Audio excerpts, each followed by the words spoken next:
Perfect morning everyone mga kahoots.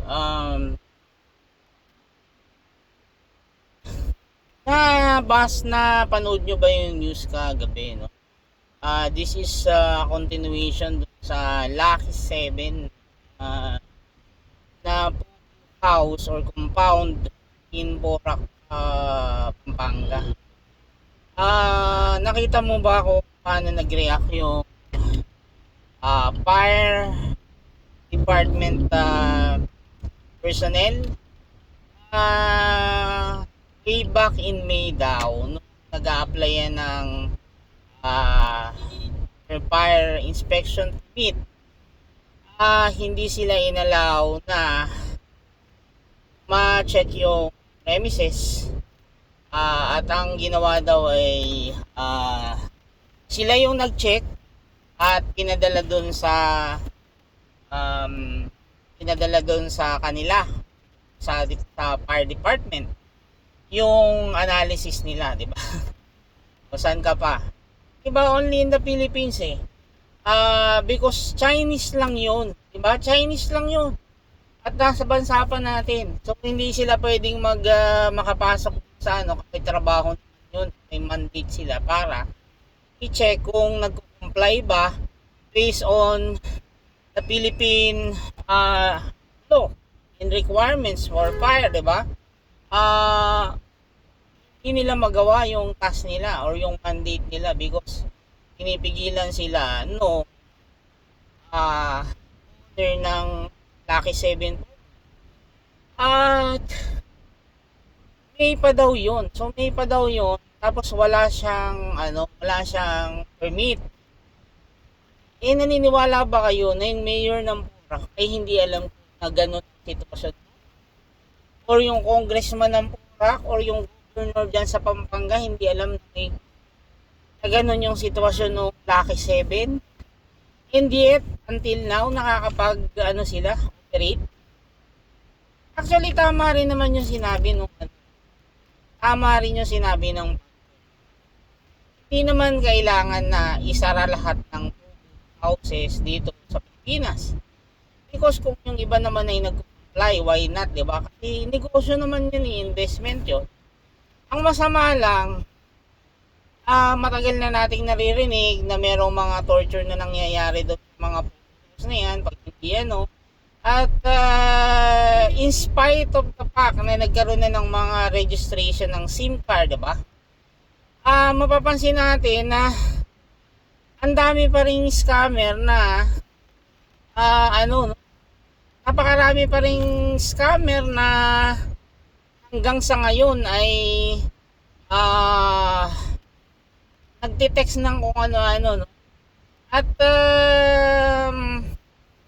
ilang news na ang nangyari na sangkot yung mga houses no sa scamming, 'di ba? May mga ganong allegation na sangkot yung mga houses. At yan ay pinapatakbo karamihan ng China. At kasi yan, dumami yan sa time ni Duterte kasi alam natin si Duterte ay again, aso yan ng China. Diba? Okay lang kasi na maging aso ka, matawag na aso ka, like yung aso ka ng US. Kasi hindi naman ganyan ka balasubos yung US, no? Sorry for the kasi ulit-ulit ako na may Chinese blood ako. And kahit may yung Chinese natin ay kinakahiya natin kung ganito yung ugali. Parang hindi nila naisip na one time ay naging alipin sila ng Spanish at pinapatay nga yung mga Chinese. Diba? So, ngayon parang kung ikaw yung dating inaapi, diba? Kung ikaw ay inaapi dati, dapat maintindihan mo na hindi ka dapat ng aapi, diba? Kung ikaw yung binubuli before, dapat hindi ka nang ngayon dahil naramdaman mo na yun eh, yung pinapatay yung mga Chinese ng mga Spanish nung time na yun. Diba? Ilang beses na nating napanood yan sa Chinese movies. Na ganun yung sitwasyon. And yet, parang gusto nilang gumanti sa ibang lahi. Diba? Gusto nilang gumanti sa ibang lahi. And I think unfair yun, lalo sa Pilipinas. Tapos yung Pilipinas naman parang iingot-ingot, napapasok na siya ng laban inside. Parang sa ngayon lalong parang ang laki ng problema ng Pilipinas, no? Kasi sabi nila yung mga natagpuan ng military paraphernalias, yung mga uniforms na legit ay parang sa mga veterans daw ng Chinese soldier. So, regardless whether veterans ba yun ng Chinese soldier or young ones na soldier, wala naman problema din eh. Ang problema doon ay napapasok na tayo ng China na hindi natin monitor. So, sayang din lang yung ang dami-dami nating mga confidential funds na pinagbibigay kung kani-kaninong politiko, bibigay ko kani-kanino department na dapat naiwan ng ganun. Actually, ang dami na nating meron tayong NBI, meron tayong police, meron tayong cops, meron tayong barangay tanod, at kung ano-ano pa. And yet, yung mga yan ay hindi naman talaga totoong napapakinabangan, di ba? Hindi sila na totoong napapakinabangan because grabe yung corruption dito sa Pilipinas. Pera-pera lang yan. Pag binigyan sila ng pera, di tahimik na sila. Ganun lang. Kaya lang, seriously dapat ay pagtuunan ng pansin yan ng mga otoridad natin yung nangyayaring anong tawag doon? Yung intruders, di ba? Intruding. So, yung nangyayaring intruding sa ating bansa na nagpapadala sila dito ng spy. Actually, nagpapadala naman talaga ang Chinese ng spy kasi dyan yan magagaling. Diba? Piracy is number one ng China kasi, diba? Mapapansin nyo, yung mga lahat ng sapatos, damit, perfume, cellphone, lahat ng mga pirated something ay nanggagaling sa China. At mass production sila, hindi sila masyadong mahilig sa quality. Kilala yung mga Chinese yung sa walang quality, kung walang kwenta, Chinese yan. Diba? Kadalasan ganun. But I'm not saying all. Diba? I'm not saying all para lang yung mga Pilipino may okay, may hindi. Diba? Pero majority ng pinuputos nila dyan ay mga pirated at mahihinang klase. Remember nung 80s, diba? 80s, 70s, 70s, 80s, 90s, mga ganyan, diba? Ang usong tsinelas nun ay Spartan, diba? Spartan, natatandaan nyo yung tsinelas na brand ng tsinelas na yon. Diba, pagka ginamit mo yung Spartan that time, ay butas na yung sa may sako, yun ang unang nabubutas doon. At saka yun dito sa may bago yung magdaliri, yung yan, diba yan yung nakalubog. So kadalasan sa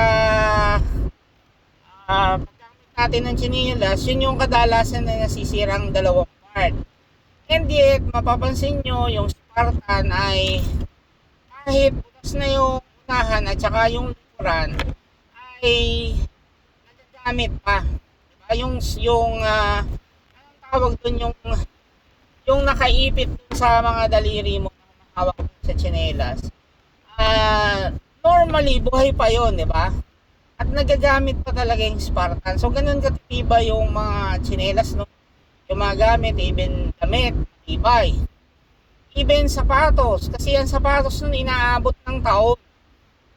Unlike ngayon, kahit may brand ngayon ng sapatos, mapapansin nyo, ano na mahinang klase na. Bakit? Kasi kadalasan yung mga sapatos din na yan ay nanggagaling din, karamihan ng raw materials ay nanggagaling din sa China. At alam naman natin na yung China ay basta sa mga pagawaan ng mga bagay-bagay ay substandard yung sa kanila. Kadalasan yun, substandard. Because marami silang, ang intention talaga nila ay, kasi kung mapapansin nyo, yung mga old mga Chinese, di ba? Naniniwala silang kahit piso lang ang kitain mo dyan, ay okay na. Basta marami kang mabenta. Yun kasi yung kadalasan na idea ng mga businessman na mga Chinese na natutunan ko rin dahil galing nga tayo sa Chinese na family rin. Ganun silang mag-isip. Mas nag-ano sila na mas marami ang mabibenta mo kahit pa piso-piso yun. Pag nakabenta ka ng 1,000,000 na piso ay meron ka ng 1 million. Yung iba naman parang gusto makabenta ng isa, dalawa pero kikita ka ng 25,000 bawat isang income. That's 50,000. In short, lalabas pa rin na yung pagbebenta mo ng mas ay di hamak na mas malaki ang kikitain mo kumpara doon sa nagbebenta ka ng few na matibay. Dahil konti lang mabibenta mo ay konti lang ang kikitain mo. So yun yung kadalasang idea ng mga Chinese, no? Kadalasan ganun yung idea ng mga Chinese when it comes to business. Kaya lang, balikan ko lang na yun nga na hopefully yung Pilipinas ay dati yung kinakatakutan natin ay palagi na lang takot ang Pilipino. Yun naman ang nakakalungkot. Palagi na lang siyang takot. Sa mga takot na pag-away, kahit binubuli ka na ay ayaw pumatot. Pamisa-misa naman papatusin din natin yung Chinese, di ba? Kasi nagmumukha lang tayong tanga. Totoo lang, nagmumukha tayong tanga. Although mahirap dahil sabi nila palaging baka makipaggera, mga ganyan-ganyan. Alam na ng China, mahina yung ating artilleries, yung mga militar natin ay mahina dahil kukunti ang gamit. Mga tipong gano'n. Kaya lang, ang daming ang maliliit na kung naririnig nyo naman, ang daming maliliit na country na pinapatos yung China kahit maliit sila. Hindi sila natatakot, pinapatos nila yan. At hopefully, dumating rin yung time na gano'n sa mga militar ng Pilipinas na sometimes ay tayo naman ay pumatot din kahit paano dahil kung hindi natin gagawin, paulit-ulit nila yan na gagawin sa atin na ibubuli tayo, diba? Paulit-ulit yan. Kaya magising na yung mga authority natin na mag-isip ng malalim. Hindi naman kailangan makipaggera. Ang kailangan ay malaman nila na lumalaban tayo at hindi yung gusto nakikipagagawa sa pagkain wala tayong ginagawa. Ay nako, diba nakakalungkot na ganun yung nangyayari. Ako yan, buhayin na natin yung US basis dito sa Pilipinas. Ibalik na because kahit ano pang sabihin natin, kahit yung mga makabayan pa ay mag-rally yan dyan, wala pa rin mababago sa katotohanan na hindi pa natin kayang magsarili pagdating sa mga military na problem. So, sa mga gera, sa mga intrusion ay hindi naman talaga natin kakayanin because na sobrang kukunti yung mga gamit natin pandigma sa luma. In fact, ang mga pandigma natin ay binili natin sa Korea. I'm not saying pangit yung sa Korea, okay din naman. Kaya lang mga short short distance missile yung binili lang natin doon. Ibig sabihin, kailangan mo lumapit sa China para matarget sila, maputukan sila, matarget sila. While yung sa China ay merong long range missile sila na ah, kahit nandun sila sa China, hindi sila umaalis, ay kaya nilang putukan yung Pinas na ganun lang kadali, na wala ngang alisan. So, yun yung difference kasi natin sa China. Kaya nga, yung nabili natin, ito na pang depensa lang. Kasi ilan lang ang kinikerry na missile, diba? Ang intercept, ilang pasabog lang ang gagawin ng China para maubos yung missile natin. Intercept lang. Pag intercept lang yun, di ba? Parang katulad nung kung narinig niyo yung ginawa ng Ukraine, sorry, yung Palestinian against Egypt. Mura yung mga missiles na ginagamit nila para tirahin yung Egypt. At mahal naman yung ginagamit ng Egypt para saluhin yung mga binubomba sa kanila na missile galing sa Palestinian. In short, in the long run, ay tatalunin kanila in the long run because magastos masyado yung gera. Kahit sabihin pang supported yan ng Amerika, US, ay darating yung time na magsasawa silang magbigay sa'yo. Darating yung time talaga na magsasawa sila sa'yo. Kasi nga malaking budget yung wala rin sa kanila. Lalo na kung halimbawa magkaroon ng gera yung sa China at of course papatulan niya ng Amerika. So pag nangyari yun ay sigurado na mauubusan siya ng mga bala, di ba? Kadalasan mauubusan ng bala kasi hindi naman ganun kabilis makapag-produce ng bala ng missile. Hindi ganun kabilis, no? Maabot yun ng months, even years, no? Para makagawa ng ganun. So, ganun kahirap yun. Kaya nga, yan, pahabaan ng PC. At in terms of pahabaan ng PC, mahaba ang PC ng China. Maraming pera yung China ngayon. Kung mababasa nyo, maraming utang yung Amerika sa China. So, marami talaga siyang pera, no? Maraming resources sa China. In fact, parang double or triple na yung budget ng China para sa military nila, no? Parang sobrang dami nilang budget. So, sabi nga, in 2050 yata, parang in 2050, sabi nila na baka mas marami pa daw na submarine at saka mga malalaking pandigma para yung pinaglalandian ng fighter jet. Baka mas marami pa daw ang China pagdating ng 2050 yata, I think.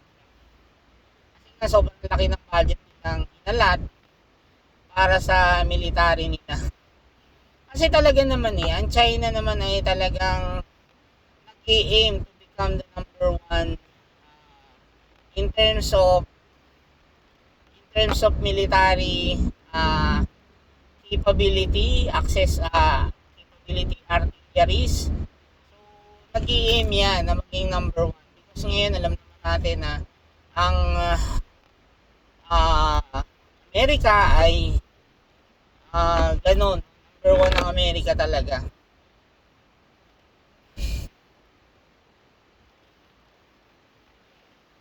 At again, kung hindi yan pipigilan ay darating yung araw na pagsisisihan talaga ng buong mundo ang nag-number one ng China. Kasi nakakita mo paano ugali ng mga Chinese.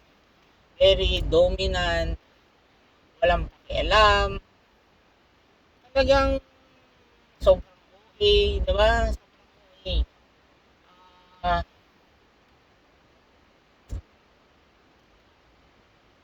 Mas mabalik lang ako dun sa Porac, sa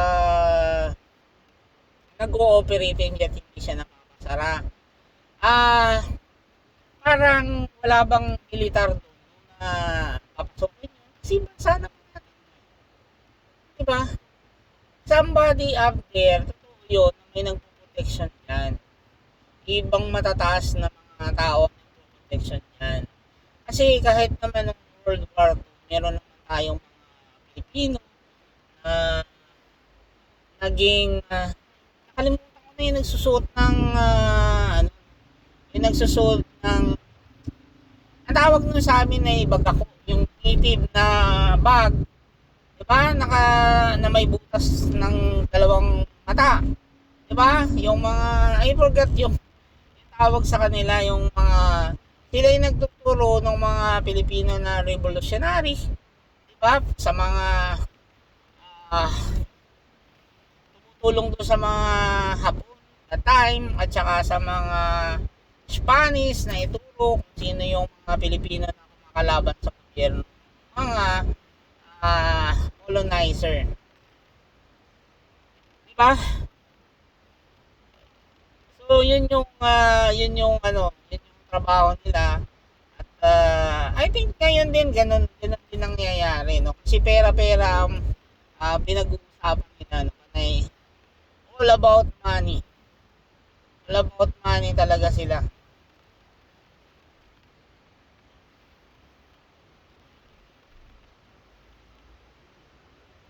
Mga pera-pera lang, may nadisgrasya doon sa motor, nahiga sa daan.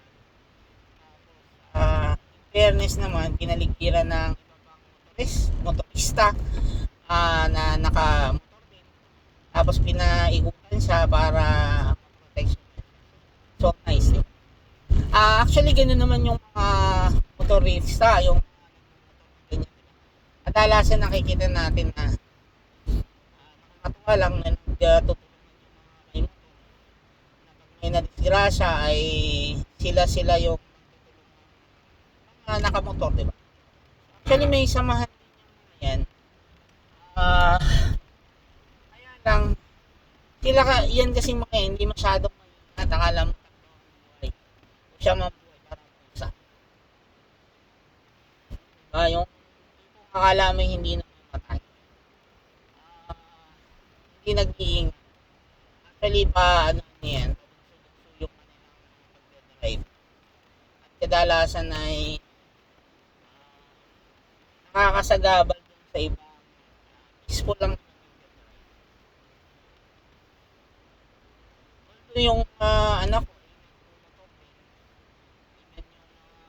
pamangkin, at yung kapatid ko, din.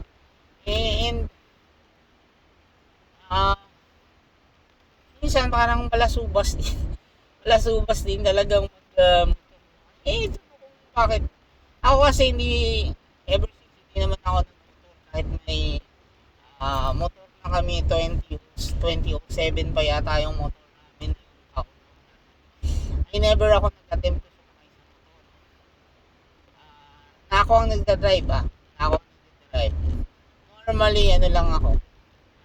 Nakaangkas.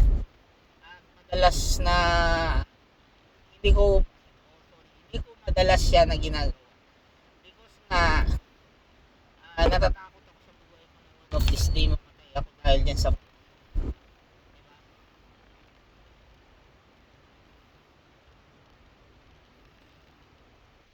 mahirap kasing mahirap magmotor dahil ito nga apat na gulong ay nasasalto ka ba o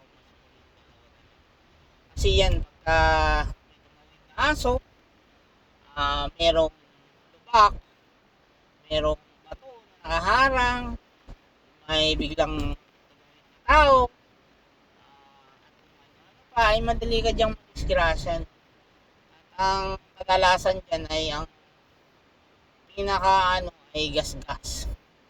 Diba? Gas-gas. Ganun ang kadalasan dyan.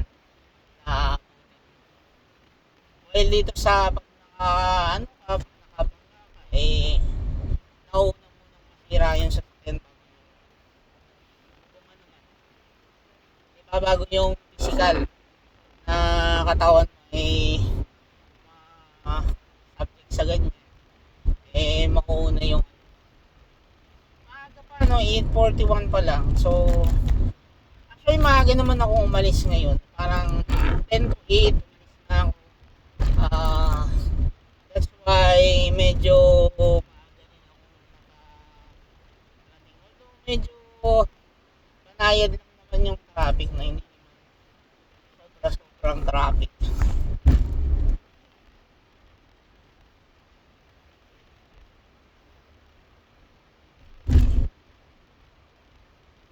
Kahapon nga pala, no, sa opisina, sinabi ko dun sa, may isang chat room kasi kami dun sa opisina, sa projects, yung isang engineer ko na engo ay sabi ko late yung request. Ako namang late, diba?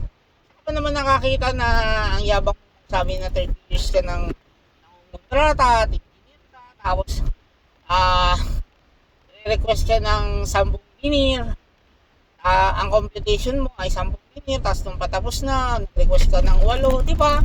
Supposed to be, pagka kailangan mo ng gamit, at engineer ka talaga na magaling, yung 5 to 10% na additional, ay tama na. Di ba? Tama na. Malaki na yun. At itong 10 yung kailangan mo at dagdag ka ng 8 additional, ay di kabubuhan yun, di ba? Kabubuhan yun, ang layo ng computation mo sa katotohanan. Sasabihin mo, 30 years ka ng kontrata, eh, good luck. Di ba? Tulungan ka sana sa kabubuhan mo. Tulungan ka sana sa kabubuhan mo na, di ba? Ang layo-layo ng computation para sa actual. Saan ka naman nakakitang ganun? Kasi nabubwisit talaga ako, totoo lang. Dahil, sinasabi na kulang daw sa time nung binigay itong project. Kulang na nga sa time, sinasayang pa yung time, diba? Ako nga, I'm being nice lang. Sinabi ko na late yon. Hindi ko sinabing kabubuhan yun. Pag-request na yun, diba? Kabubuhan yun eh. Halos 100% ang kulang. Saan man nakakita or 80% ang kulang dun sa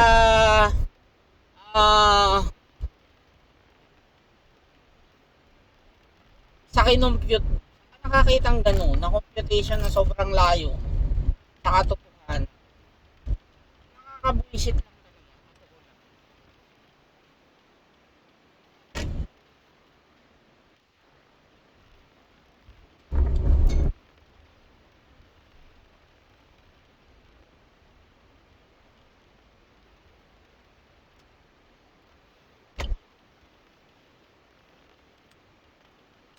Nakakabuisit